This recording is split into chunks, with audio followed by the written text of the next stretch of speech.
குறித்தான முழு விவரங்களோடு இணைகிறார் செய்தியாளர் மகேந்திரன். மகேந்திரன், வணக்கம். விவரங்களை பகிரலாம். தமிழ்நாட்டில் இயங்கி வரக்கூடிய அரசு பேருந்துகளில் தமிழ்நாடு பெயர் தவிர்க்கப்பட்டு அரசு போக்குவரத்து கழகம் மட்டும் எழுதப்பட்டிருப்பது ஏன் என சீமான் கேள்வி எழுப்பியிருக்கிறார். தமிழ்நாடு அரசு போக்குவரத்து கழக பேருந்துகளில் தமிழ்நாடு பெயர் அளிக்கப்பட்டு வெறுமனே அரசு போக்குவரத்து கழகம் என்று மட்டுமே எழுதப்பட்டிருப்பது வன்மையான கண்டனத்திற்குரியது என்று அறிக்கை வெளியிட்டிருக்கக்கூடிய சீமான், ஆரம்ப காலங்களில் தமிழ்நாடு அரசு போக்குவரத்து கழகம் என்றே அரசு பேருந்துகளில் எழுதப்பட்டிருந்த நிலையில் தற்போது திமுக அரசு தமிழ்நாடு பெயரை தவிர்க்க வேண்டிய அவசியம் என்ன வந்தது என்கிற கேள்வி எழுப்பியிருக்கிறார்.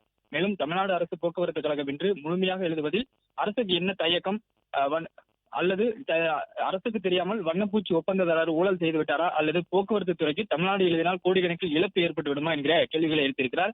தமிழ்நாடு அரசு போக்குவரத்து கழகத்தில் தமிழ்நாடு அரசு என்று பேருந்துகளில் எழுத வேண்டும் என்று இன்று நாம் தமிழர் கட்சி சார்பில் தமிழ்நாடு முழுவதும் அங்கங்கே ஆர்ப்பாட்டமானது நடைபெற்றது. பல்வேறு இடங்களில், காஞ்சிபுரம் உள்ளிட்ட இடங்களில் எல்லாம் பேருந்துகளில் தமிழ்நாடு என்கிற ஸ்டிக்கரையும் நாம் தமிழர் கட்சி சார்பில் போராட்டத்தில் ஈடுபட்டவர்கள் ஒட்டியிருந்தனர். இந்நிலையில் தான் இந்த அறிக்கையை வெளியிட்டிருக்கக்கூடிய சீமான், தமிழ்நாடு அரசு உடனடியாக மீண்டும் பழையபடி தமிழ்நாடு அரசு பேருந்துகள் அனைத்திலும் தமிழ்நாடு அரசு போக்குவரத்து கழகம் என்று முழுமையாக எழுத வேண்டும் என்று வலியுறுத்துவதாக கூறியிருக்கிறார்.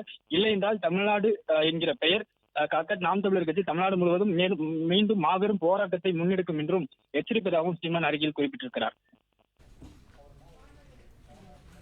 விவரங்களுக்கு நன்றி மகேந்திரன்.